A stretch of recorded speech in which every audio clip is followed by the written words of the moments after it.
प्यारे बच्चों, good morning. The complete education point में आपका स्वागत है।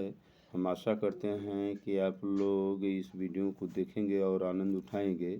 आज हम लोग लाए हैं विलयन, और विलयन के तहत ऑब्जेक्टिव क्वेश्चन। तो आइए हम देखते हैं कि परासरण दाब निम्नलिखित में से किस समीकरण द्वारा व्यक्त किया जाता है। तो हम बताएंगे कि परासरण दाब जो है इसमें जो व्यक्त किया जाता है, ऑप्शन ए है P बराबर CRT, ऑप्शन बी है P बराबर CT अपान R, ऑप्शन सी है R बराबर RC अपान T, ऑप्शन डी है P बराबर RT अपान C। तो इसका सही उत्तर होगा आपका ए, मतलब कि P बराबर CRT होगा। अब हम देखेंगे नेक्स्ट क्वेश्चन। तो अगला क्वेश्चन है, अर्धपारगम्य झिल्ली से परासरण क्रिया में निकल पाते हैं। लिखा है विलेय के अणु, ऑप्शन बी दिए है विलायक के अणु, ऑप्शन दिया है सी जटिल आयन, ऑप्शन डी दिया है सरल आयन। तो सरल आयन नहीं होगा, जटिल नहीं होगा, विलेय के अणु नहीं होगा, तो इसका ऑप्शन होगा बी सही। अब हम देखते हैं नेक्स्ट क्वेश्चन। अगला क्वेश्चन है, क्या कह रहा है कि आदर्श विलयन में निम्नलिखित निम्न में से कौन से गुण पाए जाते हैं।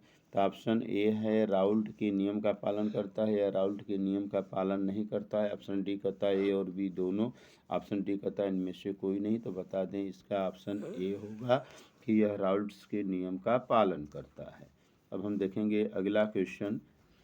पहाड़ों पर जल का क्वथनांक कम हो जाता है क्योंकि ऑप्शन ए दिया वहाँ वायुमंडलीय दाब कम हो जाता है, और ऑप्शन बी दिया वहाँ ताप कम हो जाता है, सी दिया वहाँ दाब ज़्यादा हो जाता है, डी दिया वहाँ हवा ज़्यादा है।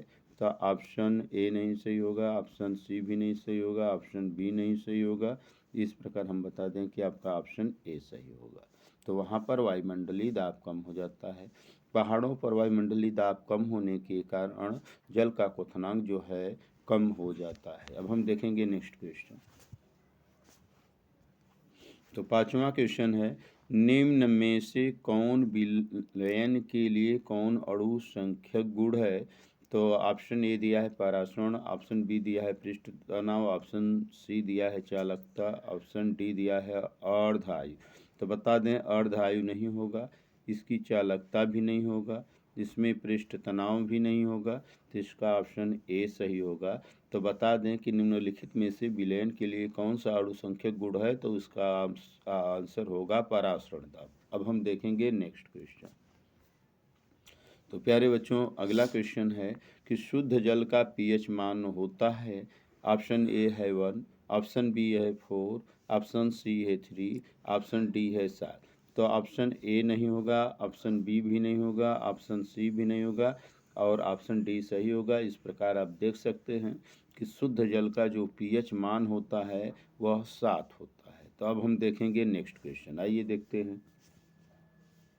तो 7वां क्वेश्चन है, इसमें है कि इनमें से कौन से जलीय घोल के हिमांक न्यूनतम है। तो 0.01 NaCl, 0.00 C2H5OH, 0.005 MgCl2, लास्ट में डी 0.005 MgSO4। तो इसका सही ऑप्शन होगा, हम बता दें कि डी सही होगा।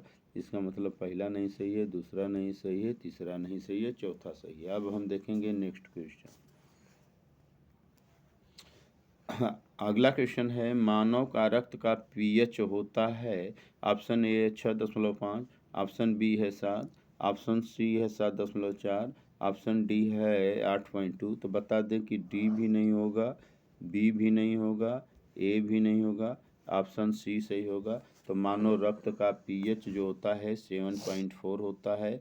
यह हमेशा याद रखना चाहिए कि मानव रक्त का जो पीएच मान होता है 7.4 होता है, अर्थात यह क्षारीय होता है, क्योंकि 7 से और 14 के बीच में जो पीएच मान पाए जाते हैं वह क्षारीय होते हैं, तथा 0 से 7 के बीच का पीएच मान अम्लीय होता है।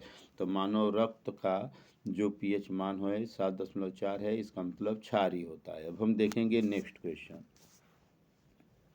अगला क्वेश्चन है कि 0.1 बेरियम नाइट्रेट घोल का वांट गुणांक 2.7 है तो विघटन स्तर होगा। ऑप्शन ए दिया है 91.3%, ऑप्शन बी दिया है 87%, ऑप्शन सी दिया है 100%, ऑप्शन डी दिया है 74%। तो हम बता दें कि इसका उत्तर ए नहीं होगा, सी नहीं होगा, डी नहीं होगा, इस प्रकार उत्तर बी सही होगा। तो 0.1 एम बेरियम नाइट्रेट घोल का वाट गुणांक 2.74 होने पर उसका विघटन स्तर 87% होगा। अब हम देखेंगे नेक्स्ट क्वेश्चन।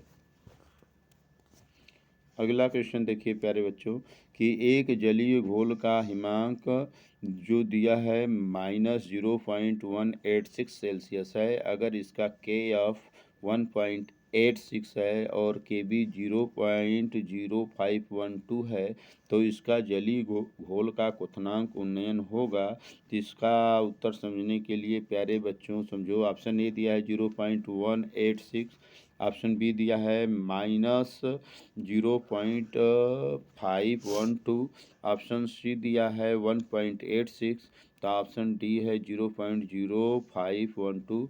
तो इसका ऑप्शन ए नहीं सही होगा, बी भी नहीं सही होगा, सी नहीं सही होगा, ऑप्शन डी सही होगा। इसका जो मान होगा वह होगा 0.0512, यही आंसर होगा। अब हम देखेंगे नेक्स्ट क्वेश्चन। अगला क्वेश्चन है कौन सी सांद्रण इकाई ताप से स्वतंत्र है। तो इसमें होता है मोलरता, नॉर्मलता, भार आयतन का अनुपात। हम बता दें ऑप्शन बी भी नहीं होगा, ऑप्शन सी भी नहीं होगा, ऑप्शन डी भी नहीं होगा, इसका ऑप्शन जो होगा ए सही होगा। तो कौन सी सांद्रण की इकाई ताप से स्वतंत्र है, तो यह है मोलरता। मोलरता में प्यारे बच्चों बता दें खासियत क्या होता है कि यह ठोस पदार्थ होता है, तरल पदार्थ नहीं होता है, क्योंकि कोई ठोस पदार्थ होने पर उस पर ताप का कोई प्रभाव नहीं पड़ता है। अब हम देखेंगे नेक्स्ट क्वेश्चन। अगला क्वेश्चन है कि H3PO4 के 1 एम विलयन की नॉर्मलता क्या होगी। तो ऑप्शन ए दिया है 0.05 एन, बी दिया है 1.0 एन, सी दिया है 2.0 एन और डी दिया है 3.0 एन। तो हम बता दें सबसे पहले कि नॉर्मलता बराबर होता है मोलरता इंटू वैलेंसी। मोलरता 1 दिया है और H3PO4 की वैलेंसी 3 होगी, तो इस प्रकार इसका नॉर्मलता होगा 3 n। तो इस प्रकार ऑप्शन ए नहीं होगा, ऑप्शन बी नहीं होगा, ऑप्शन सी नहीं होगा, इसका उत्तर ऑप्शन डी होगा। तो हम देखेंगे नेक्स्ट क्वेश्चन।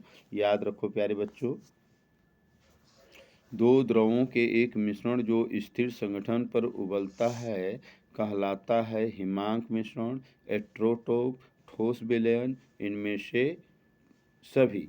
तो इनमें से सभी नहीं होगा, ठोस विलयन भी नहीं होगा, मिश्रण भी नहीं होगा, हिमांक मिश्रण भी नहीं होगा, इसका मतलब इसका उत्तर होगा एट्रोटोप। तो अब हम देखेंगे नेक्स्ट क्वेश्चन। ये तो रहा। अगला क्वेश्चन देखिए कि समुद्र जल का परिसारक दाब लगभग होता है। तो इसका दिया है 30 एटमॉस्फेयर, बी दिया है 10 एटमॉस्फेयर, सी दिया है 20 एटमॉस्फेयर और डी दिया है 1 एटमॉस्फेयर। इसका उत्तर डी नहीं होगा, सी नहीं होगा, ए भी नहीं होगा, इसका ऑप्शन बी सही होगा। अब हम देखेंगे नेक्स्ट क्वेश्चन। CaNO3 का ट्वाइस का वांट हाफ गुणांक होगा। तो दिया है ऑप्शन 1, ऑप्शन बी दिया है 2, ऑप्शन सी दिया है 3, ऑप्शन डी दिया है 4। तो इसको ऐसे याद करना भाई कि इसका जो उत्तर होगा सी होगा।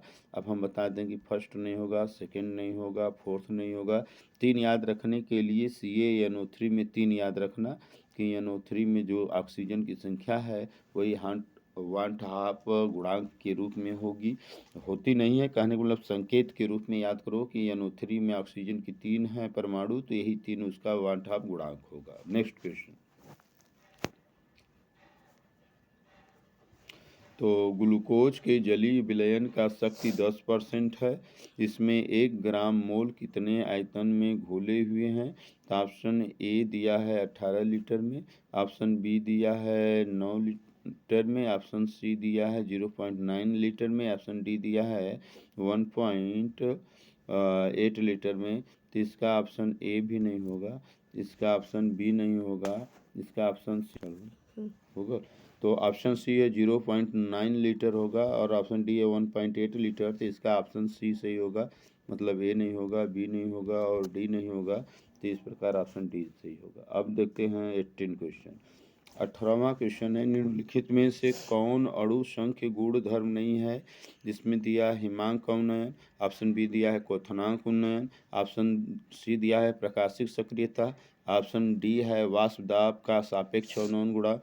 तो हम बता दें कि हिमांक अवनमन नहीं होगा, क्वथनांक उन्नयन भी नहीं